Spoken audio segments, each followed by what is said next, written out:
Իմ կարծիքով Հայաստանի հասարակության ներկայիս վարքը մեծապես պայմանավորված է 2018 թվականին տեղի ունեցած իրադարձություններով եւ այն բավականին պարադոքսալ է։ Խնդիրը նրանում է, որ բնակչության մեծ մասը այդ իրադարձություններին մասնակցել է, այդ մասնակցածների ճնշող մեծամասնությունը դժգոհ են արդյունքներից եւ մեղմ ասած հիասթափված են, սակայն ներկայիս պասիվությունը թելադրվում է նրանով, որ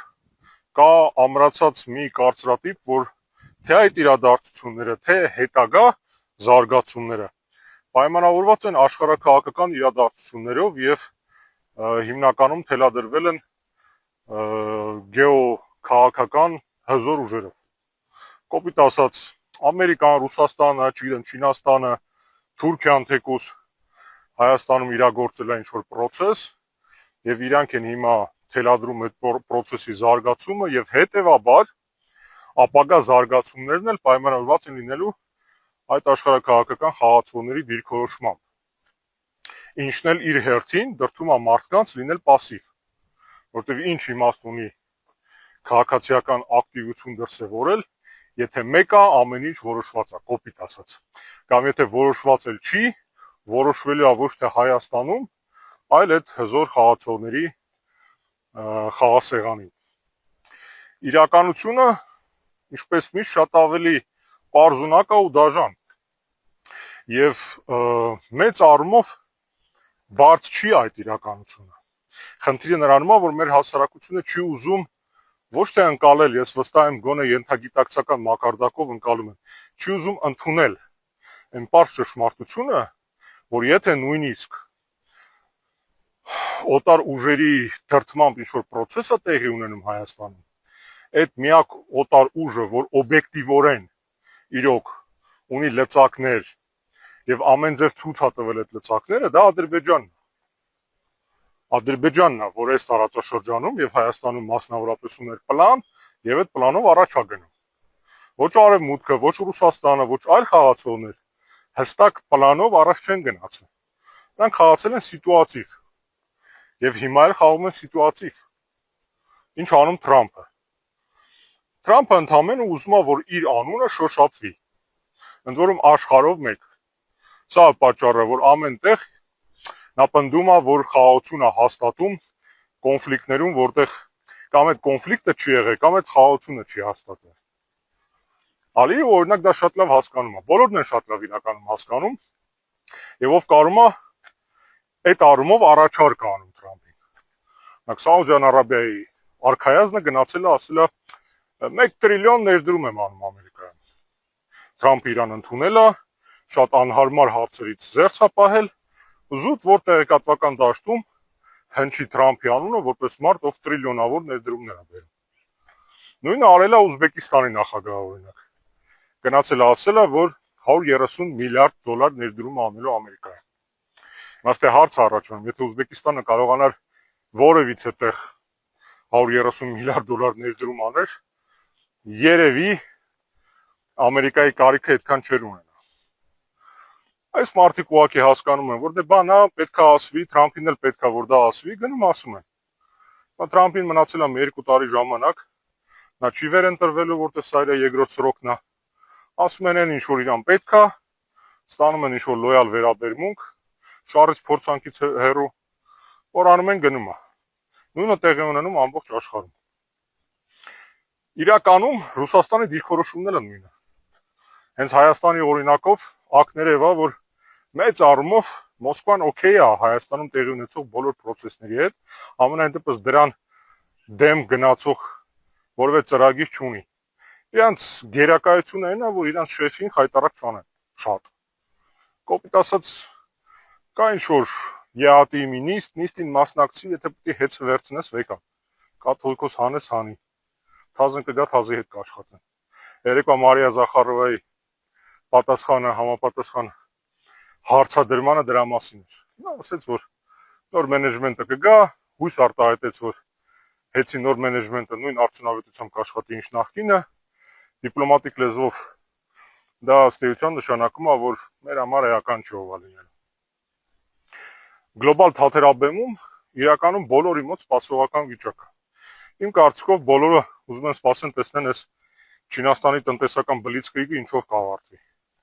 Տնտեսությունը չինացիք դրել են սուբսիդիայի վրա, այդ սուբսիդիաների հաշվին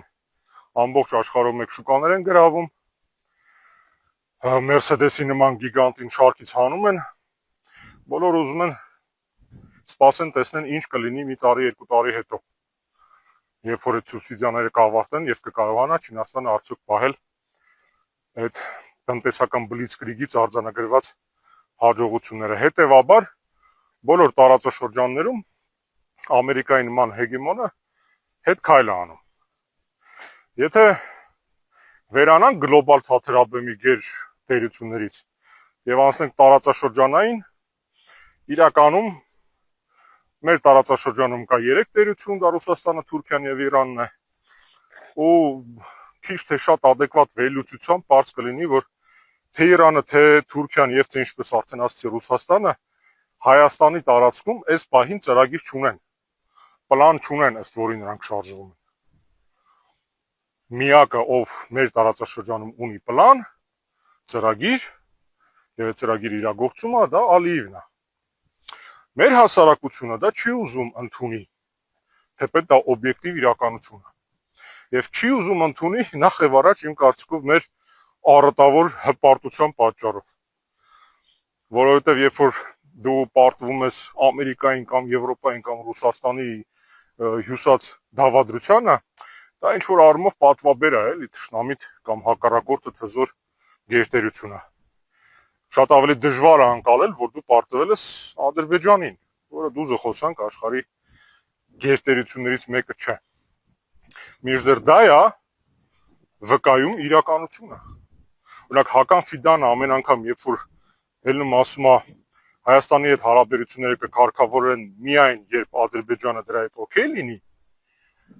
դա ոչ թե այն մասին է, որ Թուրքիան եւ Ադրբեջանը մեկ ժողովուրդ են, երկու պետություն,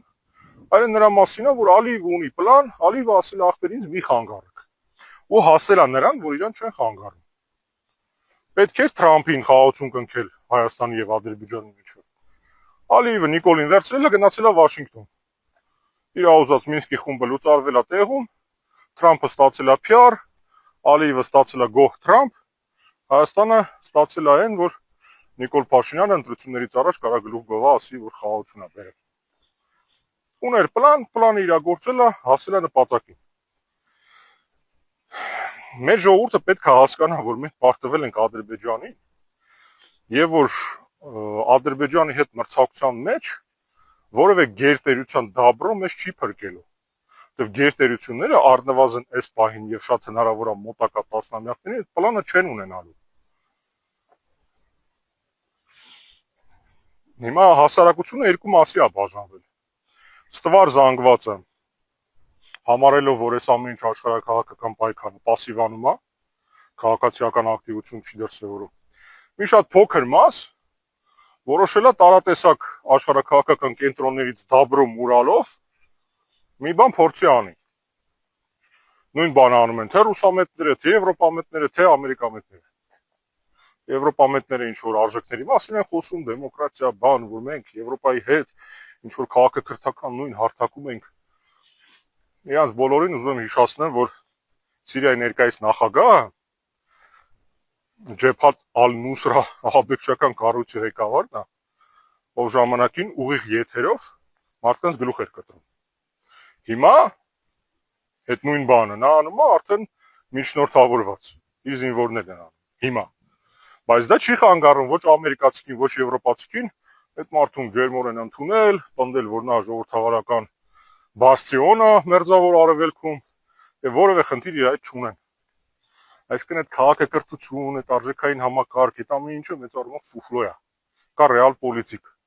Ռեալ պոլիտիկում եվրոպացիք նույնպես սպասում են տեսնեն աշխարհը ինչա լինելու։ Իրանք պլան չունեն։ Եվ հետեւաբար փորձում են հարաբերությունները պահեն թե Սիրիայի ահաբեկչական կառույցի ղեկավարի հետ, թե Հայաստանի։ Դա է պատճառը, որ Նիկոլ Փաշինյանի ցանկացած ահաբեկչական գործողություն որևիցե արձագանք չի գտնում եվրոպացի մարդասերների մոտ։ Ստեղծված իրավիճակում այն մարդիկ, ովքեր իրոք ուզում են Հայաստանին շանս տալ գոյատևելու, պետք է հասկանան, որ կա 3 միլիոնանոց մարդկանց խումբ, որոնք այս կամ այն պատճառներով ինքնագերեվարվել են։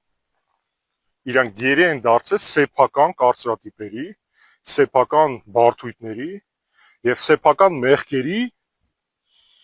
որոնց չեն ուզում ապաշխարեն։ Այդ մեկ։ Երկրորդը, նույնիսկ եթե գտնվեն մարդիկ, ովքեր որ պատրաստ են ազատվեն սեփական շղթաներից, այն շղթաներից, որոնք իրանք են իրենց գաղապարել, այդ մարդիկ պետք է աշխատեն պարտիզանական տրամաբանությամբ։ Իրանց մարտավարությունը պետք է լինի ներկայիս օկուպացիոն ռեժիմի գործունեությունը սաբոտաժի ենթարկել պարտիզանական պայքարի կանոններով, որովհետև եթե կա դաբրո, որով Հայաստանում կարաս ինչ-որ գործողություն անես, այս պահին այդ դաբրոն տալիս է մենակ Ալիևը, ու այդ դաբրոն ինքը տվել է Նիկոլին։ Հիմա, եթե գրեհկության աստիճանի պրագմատիկ նայենք իրավիճակին, կամ պետք է հայտնվի մեկը, ով Ալիևից կխլի Նիկոլի դաբրոն, այսինքն կլինի ավելի լավ Նիկոլ, քան Նիկոլն է, որը բնական է Հայաստանին ոչ մի լավ բան չի սուլի, կամ պետք է շարժվի պարտիզանական պայքարի կանոններով, որպես գերակայություն ունենալով մեր ինքնագերեվարված ժողովրդին ազատագրելը սեփական շղթաներից։